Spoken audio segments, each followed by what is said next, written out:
The neon lights of Honolulu's Waikiki Beach flicker across the dark waves, casting a deceptive glow over a lavish seaside restaurant. I'm Anna Bennett, 32, hidden behind a row of swaying palm trees, my heart pounding like a drum. In my ear, a tiny recorder hums, capturing words that shatter my world. My husband Ethan laughs softly, his voice cold, as he plots with his mother Margaret. Anna's nothing special. I'll take everything in the divorce, he says. Margaret chuckles. Lauren's your future dear, like a diamond next to dust. My hands tremble, but I'm not alone. Chloe, my sister-in-law, who everyone believes can't walk or speak, stands beside me, her eyes glinting with a secret. She nods and we step into the light. I hit play on the recorder, letting their venomous words echo through the stunned crowd. Ethan's face pales. Margaret freezes her wine glass suspended. Chloe strides forward, steady and fierce, no wheelchair in sight. Gasps ripple across the room. How did I, a woman who once felt worthless, find the strength to unravel this web of lies? This is where my story begins. The neon lights of Seattle's Capitol Hill pulse outside my window, painting my tiny apartment in shades of pink and blue.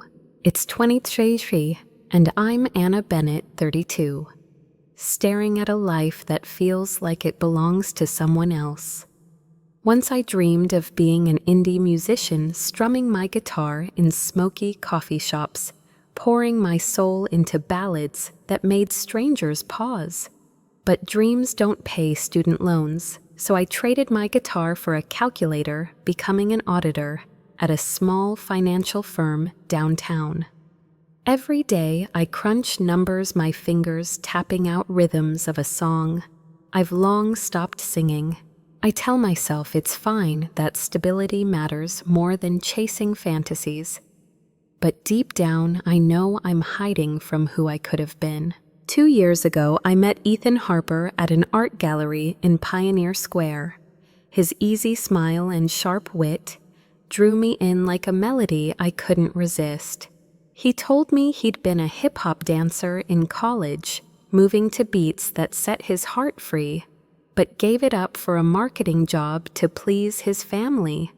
I saw myself in him, a dreamer tethered to reality.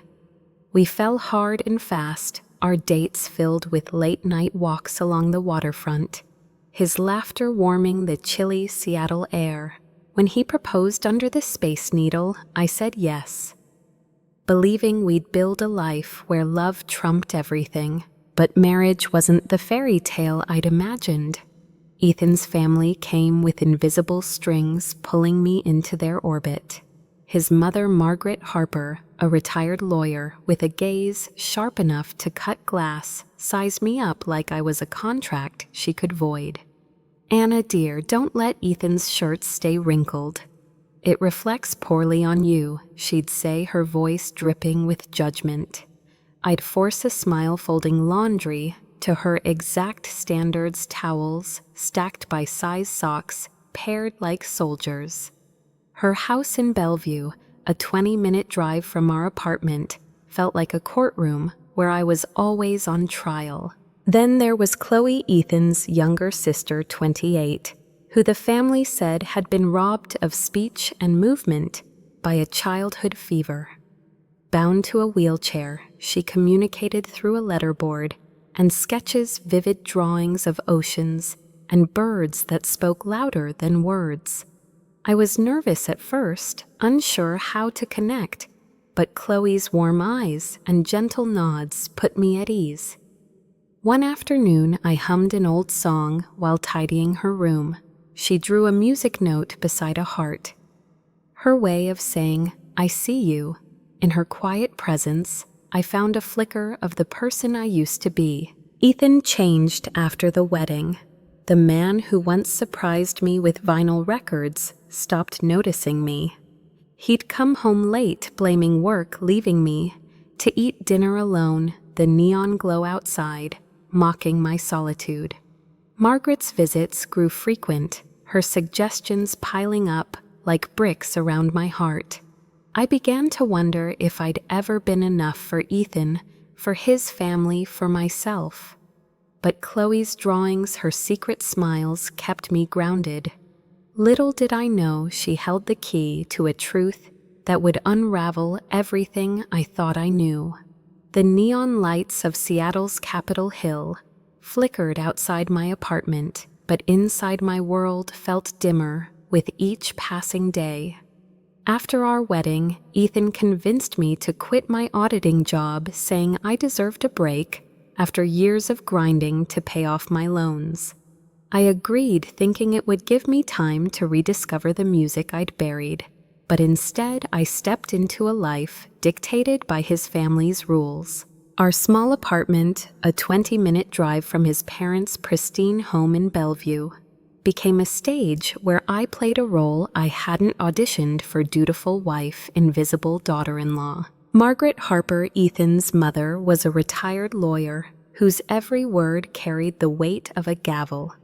She'd show up unannounced, her sharp eyes scanning our place like a health inspector. "Anna, the dishes aren't aligned properly. It makes the kitchen look chaotic," she'd say, her tone slicing through my forced smile. I'd rearrange the plates, my hands moving faster than my thoughts, as if precision could earn her approval. Towels had to be folded, edge-to-edge laundry, sorted by shade white, then pastel, then dark. I wasn't a stranger to order, but Margaret's version felt like a test I could never pass. "Ethan's reputation depends on you," she'd remind me, as if my existence was a footnote in her son's story. Ethan, the man who once danced with me under streetlights, started slipping away. He'd leave for work early, return late, his excuses as thin as the morning fog over Puget Sound. Client meetings ran long, he'd mutter, avoiding my eyes. I'd sit at our tiny dining table, picking at a cold plate of pasta, the neon glow from the bar across the street casting shadows on the wall. I told myself he was stressed, that his marketing job demanded more than he let on, but the silence between us grew heavier, like a song stuck on a broken chord. When I asked about his day, he'd shrug. "Just work, Anna. Don't overthink it." His words stung, but I swallowed them, afraid to push harder. In that quiet ache, I found solace in Chloe, Ethan's younger sister. At 28, she was a mystery wrapped in silence, or so her family claimed.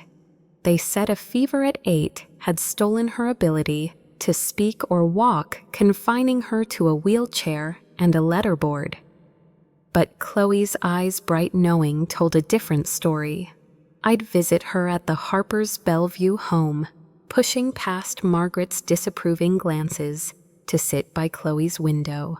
She'd sketch on her pad, waves crashing, seagulls soaring a world.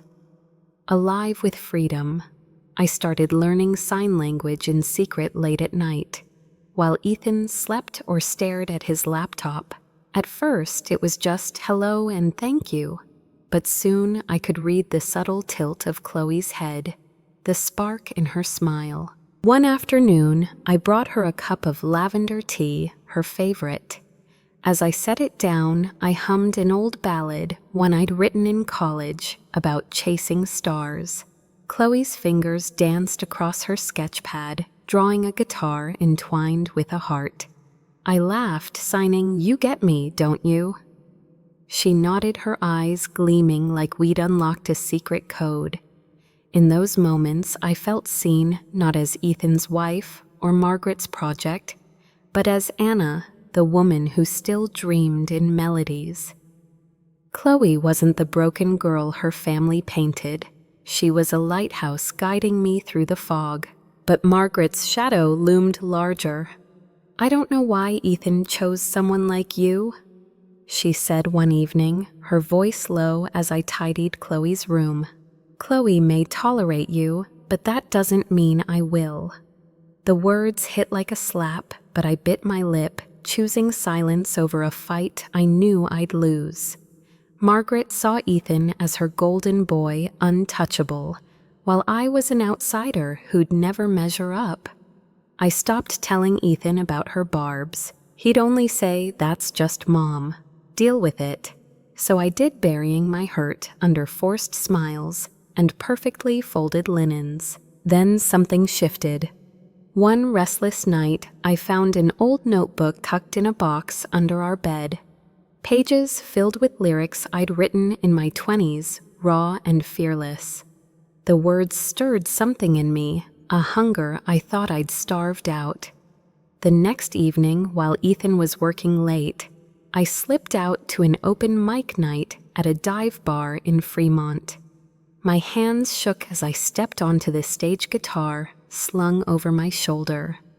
The crowd was small, just a handful of locals sipping cheap beer. But when I strummed the first chord, the room faded. I sang about lost dreams and quiet rebellions. My voice cracking but alive. When I finished, the applause, soft but real, felt like oxygen. For the first time in years, I wasn't invisible. I told Ethan about it the next morning, my heart racing with hope. I performed last night at this bar in Fremont. It felt like me again. He barely looked up from his coffee. "That's cute, Anna, but singing won't pay the bills." His dismissal was a door slamming shut. I wanted to scream, to shake him, and ask where the man I'd loved had gone, but I just nodded, the spark in me dimming once more. As Ethan grew colder, my bond with Chloe deepened. I'd visit her almost daily, ignoring Margaret's pursed lips. Chloe's sketches grew bolder, kites breaking free houses with open doors. One day I signed "What Do You Dream Of, Chloe?" She drew a single word on her pad. Freedom. The weight of it hung between us, a promise neither of us could yet name. I began to notice things, the way Chloe's hands moved too steadily for someone disabled, the knowing glances she'd shoot me when Margaret left the room. Was she hiding something? I pushed the thought away, but it lingered like a note played off-key. The tension in our marriage reached a breaking point one rainy October evening. Ethan came home, his face tight, and dropped a bombshell. "My family's going to Hawaii next week. Mom, Dad, me. A quick getaway." My stomach twisted. Hawaii was our dream, a trip we'd planned for our anniversary, but shelved when his work got busy. I waited for an invitation, but his eyes stayed fixed on the floor. "What about me?" I asked, my voice barely steady. He sighed. "It's a family thing, Anna. Besides, we need you to stay and look after Chloe. Mom says she can't handle a long trip." I froze, the words slicing deeper than any of Margaret's jabs. "Chloe's family, too. Why not bring her?" I pressed. Ethan's jaw tightened. "It's complicated. You're good with her, right? She trusts you." His tone was final, like I had no say. Before I could argue, the doorbell rang. Margaret swept in. Her coat still damp from the rain, her eyes locking onto me like a hawk. "I assume Ethan's explained the plan, Anna. You'll take care of Chloe while we're gone. Any issues?" Her voice dared me to object. I stood in our cramped kitchen, the neon lights outside, flickering like a warning. "No issues," I said softly, masking the storm inside me. Margaret nodded, satisfied, and left with Ethan trailing behind her. He paused at the door, whispering, "I'm sorry, Anna. It's just how things are." But his apology felt hollow, like a song with no soul. As the door clicked shut, I realized I'd been cast aside, not just from a trip, but from the life I thought we'd built together. That afternoon, I drove to the Harper's house, a tray of homemade lemon bars in hand. Chloe's favorite. She was by her window as always, but her sketch pad lay untouched. She looked at me, her eyes searching, and signed, They left you behind, didn't they? The bluntness of her words caught me off guard. I knotted my throat tight. Yeah, Hawaii. Chloe's expression hardened. She signed slowly, deliberately. We have plans too. They'll be shocked. My heart skipped a beat. Plans. Chloe's smile was different now, sharp and certain, like she'd been waiting for this moment. She reached under her bed, pulling out a small envelope. Inside were 2 plane tickets to Honolulu. Her name and mine dated for tomorrow. How? I stammered. She signed, I've been ready. Trust me, Anna. We're going to turn their world upside down. I stared at her, the room spinning. Chloe wasn't just my ally. She was my co-conspirator, hiding a strength no one suspected. In that moment, I felt a fire ignite, one I hadn't known since I'd strummed my guitar under stage lights. Whatever lay ahead in Hawaii, I was done playing the part of the good wife. This was my song now, and I was ready to sing it loud. The plane touches down in Honolulu just after sunrise, the Hawaiian sun blazing through the window like a spotlight. I'm Anna Bennett, 32, sitting next to Chloe Harper, my sister-in-law, who's supposed to be confined to a wheelchair, unable to speak. But here she is in a loose white blouse and jeans, her hair tied back, sunglasses perched on her head like any confident traveler. My hands grip the armrests, not from the landing, but from what she told me last night in Seattle. Chloe's not disabled, never was. It's a secret she's kept since she was 10. A shield against her stepmother, Margaret Harper, who's controlled her life like a puppet master. My heart races. I'm not just here to confront my husband Ethan and his mother. I'm here to unravel a family built on lies. Chloe flashes me a playful smile, signing ready for the show. I nod, but my stomach churns. Yesterday, I was the wife left behind, tasked with caring for Chloe, while Ethan and his parents jetted off to Hawaii. Now I'm stepping into a role I never imagined, co-conspirator, in a plan Chloe's been crafting for years. She pulls out her phone, showing me a reservation at a Waikiki resort, the same one where Ethan's family is staying. Different building, she signs. They won't see us coming. Her confidence steadies me, but the weight of what's ahead feels like a stone in my chest. We check into the resort, the lobby a swirl of tropical flowers and polished marble. The clerk hands us our keys, and Chloe signs for me to stay quiet, staff might overhear. Our room overlooks the turquoise ocean waves crashing like the thoughts in my head. I turn to Chloe, my voice low. How did you pay for this plane tickets, hotel, everything? She slips off her sunglasses, her smile calm but fierce.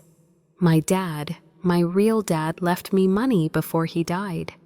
I kept it hidden, waiting for the right moment. I stare at her, piecing it together. Chloe's not just Ethan's sister. She's his half-sister born to his father's first wife. Margaret, her stepmother, never saw her as family, only a burden. This trip, this plan, it's Chloe's rebellion, and I'm her ally. She pulls out her phone again, opening a restaurant app. Tonight, 7:00 p.m., poolside restaurant. Margaret booked their table for 6 customers. I've got us covered. I swallow hard. You're sure they don't know we're here? Chloe nods, positive. I planned every detail. Her certainty is a lifeline, but my nerves hum like a live wire. We spend the day in our room snacking on mango slices and crackers, the ocean breeze slipping through the balcony. Chloe urges me to relax, but my mind spins. Ethan's voice, his cold excuses. Margaret's cutting words, they haunt me. I'm not just facing them, I'm facing the truth about the life I've lived. By 6:00 p.m., we're ready. Chloe ties her hair up, slipping into an emerald silk jacket that catches the light. I choose a navy dress, simple but sharp, the fabric cool against my skin. We look different, not like the women they underestimated in Seattle, but like two forces ready to strike. Chloe squeezes my hand as we head to the restaurant. They'll be shocked, Anna, but don't lose it. Let them unravel. I nod my pulse, hammering. The poolside restaurant glows under strings of lights, the air thick with salt and laughter. We slip behind a row of palm trees, just steps from Ethan's family table. My breath catches. There they are, Ethan, Margaret, Ethan's father. Richard and a woman I don't know, her hand resting on Ethan's arm like it belongs there. Chloe whispers, "That's Lauren. I saw texts on Margaret's phone last month." They called her the backup plan. My blood runs cold. Lauren's polished young. Her laugh bright as she leans into Ethan. He's smiling the way he used to smile at me, no trace of guilt. Margaret raises her wine glass, her face smug. I feel like I'm drowning, but Chloe slips a small recorder into my hand, a wireless earpiece attached. "I hid this under their table before they sat down," she murmurs. "Listen." I slide the earpiece in, and their voices hit me like a slap. "She's never been worthy of you, Ethan." Margaret says, her tone venomous. "No ambition, no class. If you divorce Anna, you'll come out ahead." Ethan's voice is low, calculated. "I'm working on it, Mom. My lawyer says we can claim she's emotionally distant." "I won't owe her a dime." Lauren giggles. "She sounds like a ghost haunting your house." Margaret laughs, cruel and sharp. "Compared to you, Lauren, she's ash next to a flame." I rip out the earpiece, my hands shaking rage and betrayal boiling inside me. Chloe's eyes meet mine, steady and sure. Now she signs. I nod my lips, curling into a cold smile. Now. We step out from the shadows, the wooden deck echoing under my heels. The restaurant hums with chatter, but as we approach, a hush falls over the nearby tables. Ethan looks up first, his fork clattering to his plate. "Anna." "What the hell?" His voice cracks, his face draining of color. Margaret's wineglass freezes midair, her eyes wide. Richard shifts uncomfortably, but Lauren just stares. Her hand sliding off Ethan's arm. I stand tall, my voice clear, cutting through the warm night air. "Good evening, everyone. Enjoying your family vacation," Ethan stammers. Why are you here?" Before I can answer, Chloe steps forward, her presence commanding. She pulls out a chair across from Margaret and sits, her movements fluid, deliberate. The restaurant gasps. Margaret's glass slips wine, splashing across the tablecloth. "Chloe, you're walking." Her voice is a choked whisper. Chloe's smile is ice cold. "I've been walking and talking for years, Margaret. I just let you believe I was a burden to keep you off my back." The crowd murmurs, heads turning. Ethan's eyes dart between us, panic setting in. I pull out my phone, the recorder app open, and hit play. Margaret's voice blares through the speaker. "If you divorce Anna, you'll come out ahead." Ethan's follows. "I won't owe her a dime." Lauren's giggle, Margaret's cruel laugh. They echo across the restaurant, every word a nail in their coffin. Diners stare, some whispering, others filming with their phones. Ethan leaps to his feet, his chair scraping. "Anna, turn that off. You're humiliating me." I meet his gaze, unflinching. "You've been humiliating me for years, Ethan, just not in public." "I'm done being your ghost." My voice is steady, each word a blade. Lauren tries to slip away, but Chloe's voice cuts through, sharp and clear. "Sit down, Lauren. You'll want to hear this. You're in deep too." Lauren freezes, her face paling. Margaret finally speaks, her voice trembling but defiant. "Anna, we can explain." "No need," I snap, cutting her off. "I've heard enough. And I've got proof. My lawyer will love this." Ethan lunges toward me, reaching for my phone, but I step back, raising a hand. "Don't, Ethan. You're already in over your head." His fists clench, his face red with rage and shame. "You're ruining my life," he shouts. I laugh, calm and unshaken. "No, Ethan, you did that yourself. I'm just pulling back the curtain." The restaurant manager appears, flanked by 2 security guards, their faces polite but firm. "Sir, you're disturbing the guests. We need you to leave." Ethan opens his mouth to protest, but the weight of every stare, diner's staff, even his own father, silences him. He lets the guards escort him out. His shoulders slumped, a man exposed. Margaret sits frozen, her hands gripping the table, her power crumbling like sand. Lauren slips away, head down, as Chloe watches with a quiet triumph. I turn to Chloe, her eyes meeting mine. We don't need words. The neon lights above us flicker, but for the first time, I feel like I'm standing in the sun. This isn't just the end of a lie. It's the beginning of a truth I'm finally ready to claim. The neon lights of Waikiki fade behind us as Chloe and I walk back to our hotel room, the ocean's rhythm pulsing in the warm night air. My hands still tremble from the confrontation, but my heart feels lighter, like a weight I didn't know I carried has lifted. Ethan's panicked face, Margaret's stunned silence, Lauren's hasty retreat. They play in my mind like a song finally resolved. Chloe's arm brushes mine, her smile quiet but fierce. We've just torn down a house of lies, and though the wreckage is raw, I know this is where my new life begins. Back in Seattle, the gray drizzle of autumn greets me, but it doesn't dampen the fire Chloe sparked in me. I waste no time. The morning after we land, I call Sarah Mitchell, a divorce lawyer recommended by an old college friend. Her voice is calm, steady like a lighthouse in a storm. I meet her at her office in Belltown, the city's neon signs glowing faintly through the rain-streaked windows.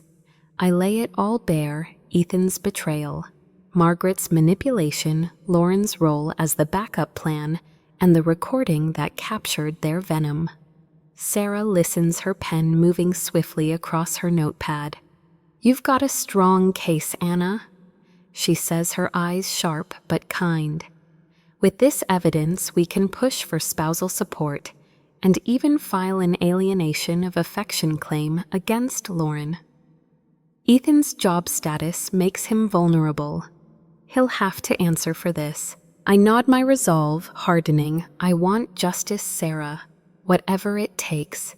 She smiles, a glint of admiration in her gaze. "You're not alone in this. Let's make them face the consequences." Over the next weeks, Sarah moves like a chess master. She gathers hotel receipts from the Hawaii trip, text messages Chloe pulled from Margaret's old phone, and photos of Ethan with Lauren at the resort. The recording is our ace, its every word damning. I brace myself for a fight, expecting Ethan to lawyer up, but the evidence is overwhelming. He folds faster than I thought. The court ruling comes a month later, crisp and final. Ethan is ordered to split our marital assets, half the savings, half the equity in our apartment. He's also hit with spousal support for 3 years, a bitter pill. For a man who thought he'd leave me with nothing, Lauren faces a civil suit for alienation of affection, the judge slapping her with a hefty compensation payment. I don't gloat when the first deposit hits my account. The money isn't the victory. It's the reclaiming of my voice, the proof that I'm no longer invisible. Ethan's marketing firm fires him after the scandal leaks his reputation shredded. Margaret, once the queen of control, becomes a pariah, among her social circle, her manipulative ways exposed. I hear through a mutual friend that Richard, Ethan's father, has distanced himself, ashamed of the mess his wife and son created. Chloe, meanwhile, takes her own leap. She moves to Portland, Oregon, renting a sunny loft with a friend and enrolling in a graphic design program she's dreamed of for years. A few weeks after the court ruling, she invites me to her first art exhibition, a small gallery event in Portland's Pearl District. I drive down the Cascade Mountains, looming like guardians on the horizon. The gallery is warm, filled with Chloe's vibrant paintings, kites soaring oceans roaring each canvas, a testament to her freedom. She greets me with a hug, her eyes bright. "You're the reason I'm here." "Anna," she signs, her hands swift and sure. I shake my head, smiling. "No, Chloe, you lit the spark for both of us." At the exhibition's close, Chloe nudges me toward a small stage where a microphone waits. "Sing," she signs, her grin mischievous. My heart skips. I haven't performed since that open mic night in Fremont. But the crowd's expectant faces. Chloe's nod, they pull me forward. I pick up a borrowed guitar, my fingers finding the strings like old friends. The song I sing is new, written in the quiet nights after Hawaii, about breaking chains and finding light. My voice wavers at first, then steadies, filling the room. When I finish, the applause is soft but real, like rain on a parched field. Chloe claps hardest, her pride brighter than any neon sign. Back in Seattle, I start rebuilding. The apartment I shared with Ethan feels like a ghost town, so I moved to a new place in Belltown, closer to the heartbeat of the city. My consulting work picks up. I take on clients I respect, projects that challenge me, and say no to anything that feels like a cage. The guitar comes out of its case and I start writing again, late into the night, the neon glow outside my window, a muse, not a taunt. I'm not the Anna who folded towels to please Margaret or waited for Ethan's approval. I'm the Anna who sings her truth, who chooses her own path. Chloe's exhibition stays with me, a reminder that freedom isn't just leaving, it's creating. She sends me photos of her latest designs, bold and fearless, each one a step toward the life she's always wanted. We talk often not as sisters-in-law but as survivors, two women who refuse to stay small. Her courage fuels mine, a melody I carry in every choice I make. The past still lingers: Ethan's betrayal, Margaret's cruelty, but it's no longer a chain. It's a scar-proof I fought and won. The neon lights of Seattle's Belltown shimmer outside my new apartment, their glow dancing across the Puget Sound like a promise. It's been 3 months since the court ruling, and I'm Anna Bennett, 32, standing on my balcony, the salty breeze tangling my hair. This top-floor unit, with its wide windows and creaky wood floors, is mine, earned through my own work, my own choices. I'm no longer the woman who folded towels to appease Margaret Harper or waited for Ethan's fleeting affection. I'm free, and that freedom tastes sweeter than any song I've ever sung. My days now hum with purpose. I've built a steady stream of financial consulting clients, picking projects that spark my curiosity and turning down anyone who tries to box me in. At night, my guitar comes alive, its strings carrying melodies I thought I'd lost. I've recorded a small EP, just 4 indie tracks, and uploaded it to Spotify. The streams are modest, but every play feels like a stranger hearing my heart. I'm not chasing fame, just the truth of who I am. The neon signs below my window, once a reminder of my loneliness, now feel like applause cheering me on. Chloe's in Portland, thriving in her graphic design program. She texts me photos of her latest work, bold posters. Vibrant murals, each one a shout of her unbound spirit. We're not just former sisters-in-law. We're sisters in survival, tied by a bond stronger than any family name. She visits sometimes, and we laugh over coffee, signing silly phrases like "freedom rocks" until our hands ache. Her courage, her choice to hide her strength until the moment was right, taught me that power isn't always loud. Sometimes it's the quiet resolve to claim your own story. One quiet Sunday, as I water the ferns on my balcony, the doorbell rings. I open it to find Ethan and Margaret, shadows of the people they were. Ethan's face is gaunt, his eyes ringed with exhaustion. Margaret, once a storm of control, looks frail. Her coat frayed at the cuffs. Ethan starts his voice thin. I know this is sudden, but we need help. I stand still, my hand on the doorframe waiting. He stumbles on. I lost my job after the lawsuit.